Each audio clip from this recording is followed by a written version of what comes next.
Hello there, welcome to the JRV Morning Show. I'm coming to you live from Southwest Bakersfield. We are here in between both the police station and the fire department. It's Fire Department 15 and then the Southwest Division of the police station. They have a little satellite office out here. And then across the street behind me is a neighborhood called Seven Oaks. And then right behind me is an artifact from the World Trade Center.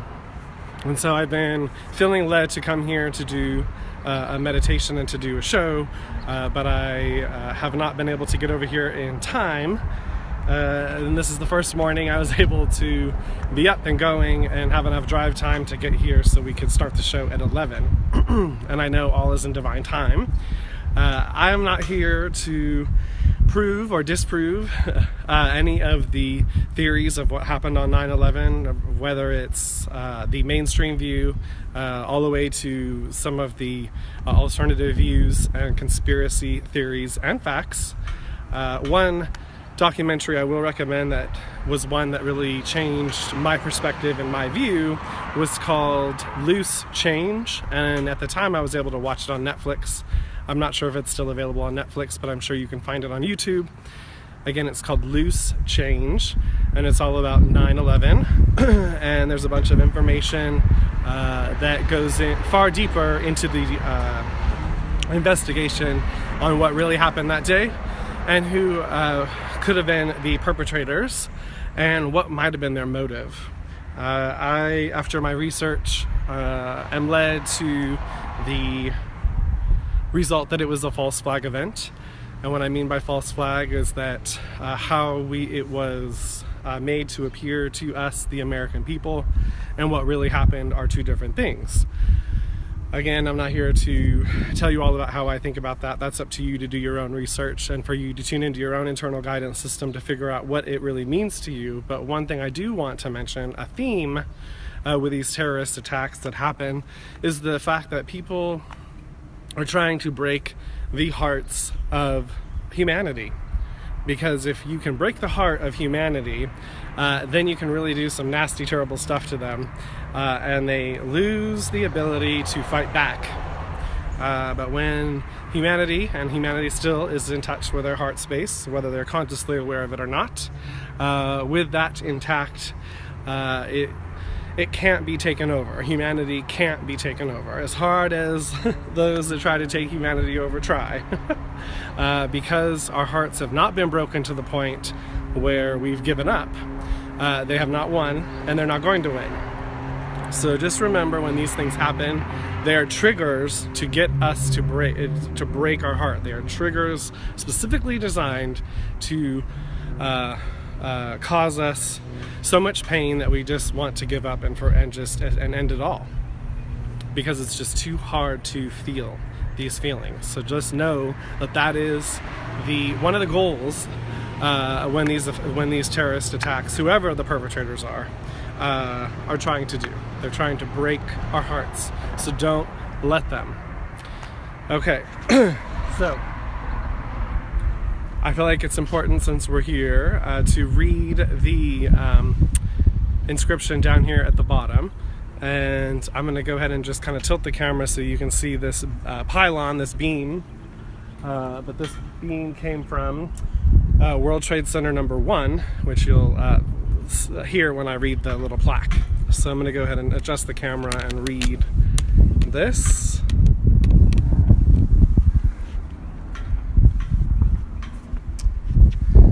Alright, this memorial site is erected and dedicated by the members of the Bakersfield Fire Department and many supporting community partners on this 11th day of September in the year of 2016 AD on behalf of the citizens of Bakersfield, Kern County, State of California, and the United States of America. We shall never forget. We shall always remain as stewards and guardians of this steel and concrete structural artifact, number K-0004, granted by the Port Authority of New York and New Jersey from the World Trade Center site below the North Tower, number 1, World Trade Center, in the same area as previously targeted by terrorist bombings on February 26, 1993. We are duty-bound to protect and maintain this artifact, to solemnly and formally memorialize this event of September 11th, 2001, and the unbearable loss of lives in New York, at the World Trade Center, in Washington, D.C., at the Pentagon, in rural Shanksville, Pennsylvania, and in the ongoing worldwide war on terrorism. We hereby dedicate the BFD 9/11 World Trade Center Memorial in memory of those civilian, firefighter, police, EMS, Port Authority, military, and other lives lost on September 11th, 2001, and to those lives lost in the ongoing pursuit of world peace in its aftermath, and to all Americans and to all humanity, so that we shall never forget, and that we shall always endeavor to persevere in times of overwhelming and unimaginable adversity, or in the face of senseless violence, as did the heroes and citizens who perished on that day.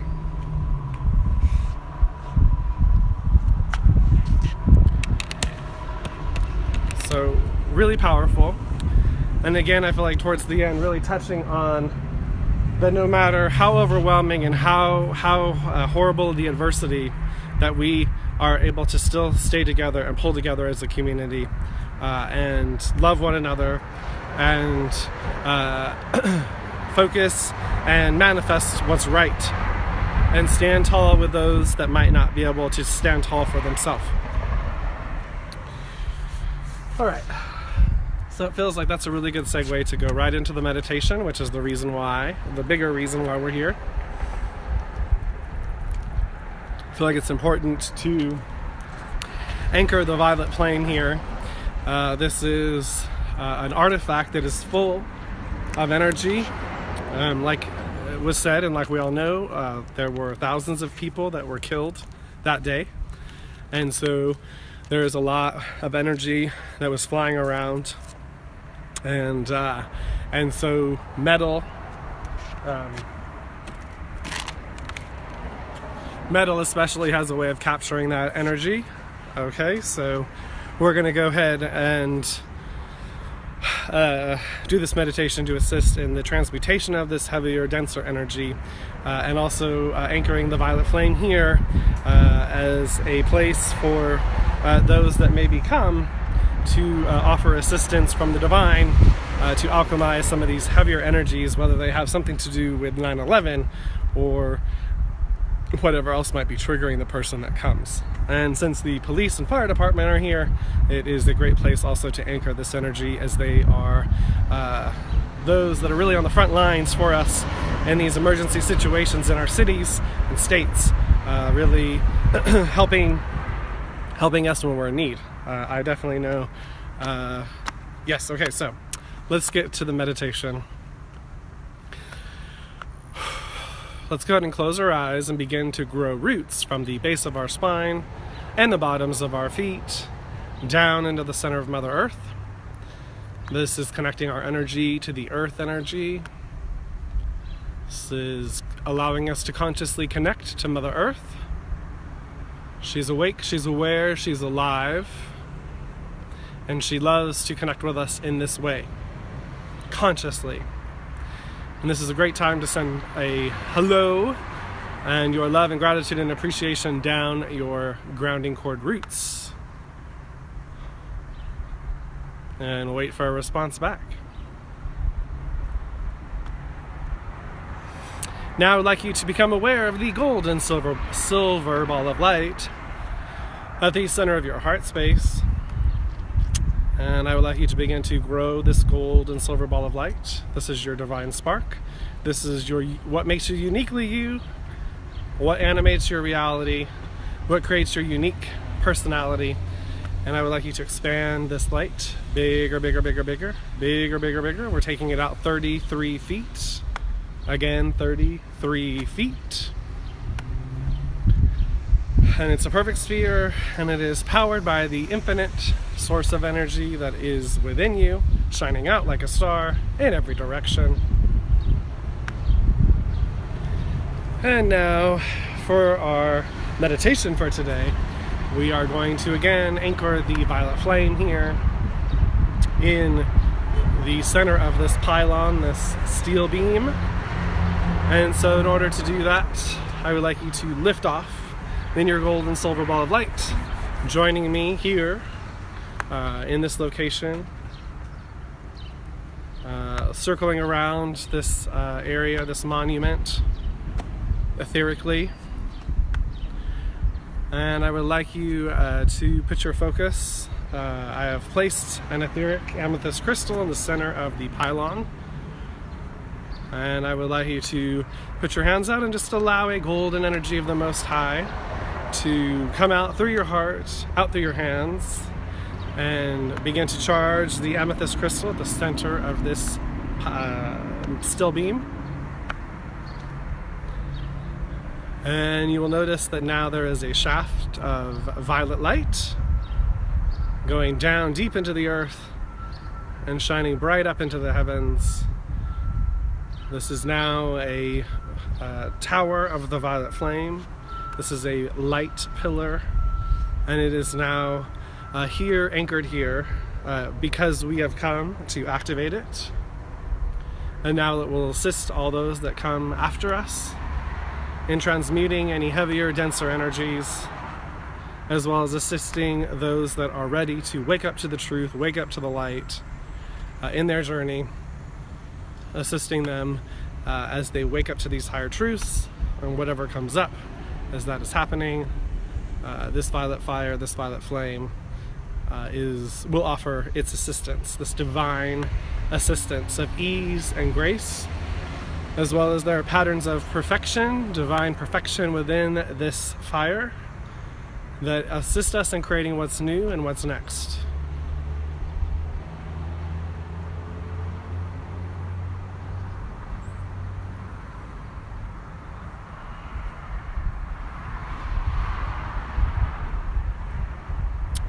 And remember, everything that we do for the community, we are also doing for ourselves.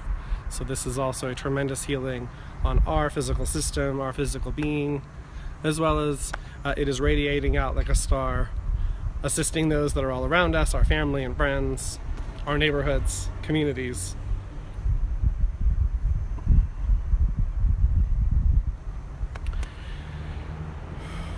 Wonderful. That feels complete. I want to thank you all for joining me here. I would like you to thank your Light Align team. Give yourself a big hug and a pat on the back. Yes, it's important for us to validate ourselves, because if we aren't validating ourselves, then we are looking externally for that validation. When we validate ourselves, we no longer have that need, that desire to be validated on the outside of life. So it's not just silly business giving yourself a hug. It's really worthwhile and keeps you from seeking out that attention from a more negative source. All right. So now I would like you to fly back to wherever you are physically located in your gold and silver ball of light. And I would like you now to wiggle your fingers and toes and open your eyes whenever you are ready. So again, for those that are tuning in and joining me live, I am at the police station. It's a substation here out in the Southwest of Bakersfield, and right next to me, so let me just show you, over here, police station, over here, fire department, and then in the center is this monument to the World Trade Center, and it's a piece of the building that was found underneath World Trade Center building number 1. And again, we're here to offer love, light, and assistance, and anchoring the violet flame here in the city and here in this place. I'm assisting in the denser energies being alchemized into their wholeness, into their fullness, back into love. Okay, so I'm going to do the card reading of the day, and then I have a request from my sister for a card reading, and good morning everybody else for tuning in and joining in. I appreciate it. So first off, let's do the card reading of the day for everybody. And then I'll pull one for you, Crystal. Highest and best good. Card reading of the day.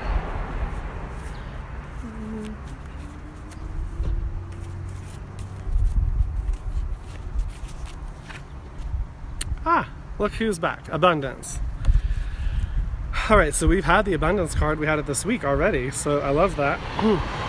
And again, the white buffalo, the auspicious white buffalo in the Native American traditions, is here also, I believe, as a symbol showing the divine timing of us being here today, anchoring the violet flame, anchoring the universal forces of love and light here in this place, especially when this is oftentimes a symbol of great sadness and desperation and lost hope. So this white buffalo is here as a symbol, I feel like, for the collective and for all of us, that no matter how dense and heavy and scary the unfolding gets here on the planet, that it is getting us to the point where we are weeding out all that nonsense so we can really embody these forces and these energies of love and light fully, and then in doing that create a reality that reflects that completely, no longer energizing the nonsense, the lower vibrating energies of separation. And again, there's an abundance of truth, an abundance of light, there's an abundance of love that flows through us when we allow it, and and it is up to us to be an open door for that energy to move through us. We have to say yes because it's part of our free will. Okay, let's see what else. Okay, that feels complete for now. So let's get into the mini energy readings. And so first we're going to do my sister Crystal, and then Sean is also requesting an energy reading. So hang on just a moment. So let's clear the deck, tuning into Crystal, highest and best good.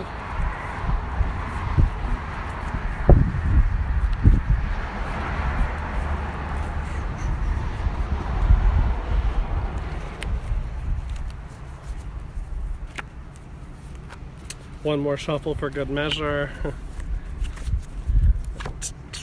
So, awakening. Okay. So with this awakening, I see a lot of sun energy and orange, so like your sacral chakra, your power center, really being activated at this time. So you might have some tummy rumbling, some butterfly feelings as these newer power center energies are coming online, as you continue to choose your power, choose trusting and honoring yourself, choose having complete faith in your intuitive guidance system, your divinity within, your power that emanates from the inside out, and your ability to let's see.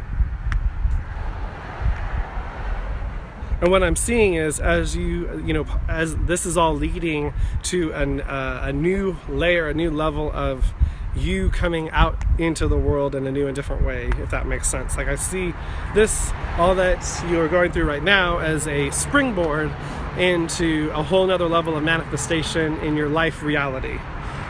So I just see new possibilities, new ways of being that far surpass anything that you've ever witnessed.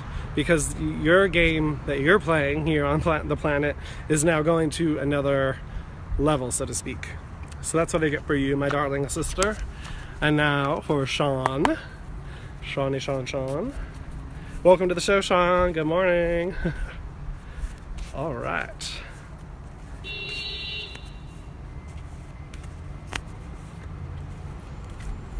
Sean, highest and best good. Highest and best good. Let's see. Children. You're having kids, Sean. I'm just kidding. I'm sorry.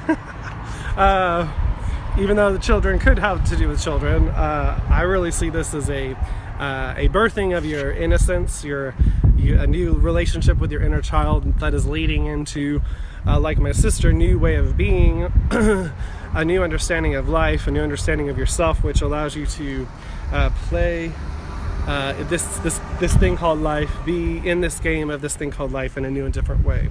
I see also in this children card, there is the sense of fertility, a birthing of ideas, and so I feel like those ideas that are coming up through out into your awareness, those inspirations, you know, I would really pay attention to them. Whether you're able to act on them right now or not, I would write them down, because you never know when you'll want to refer back to those ideas and inspirations. And I get the sense that they're flowing fast and furious, so just also as a way to like keep track of it all, because there's so many ideas coming up, and it really isn't about you acting out each and every one of them. It isn't about in this now moment, but it is, however, up for you if you choose to collect these ideas, so to speak, in a journal, or in whatever way you record these ideas, if you already have a system in place. Also, this flowering energy, I really get that you are beginning to flower, blossom, and flourish in a new way as you are going through these transitional phases. I feel like winter for you is a big kind of inner phase, and going into spring, summer is this blossoming, blooming phase where there's going to be more of you that's out in the external world, reflecting all that inner work that you've done already. So that's what I get for you, Sean, with the children card.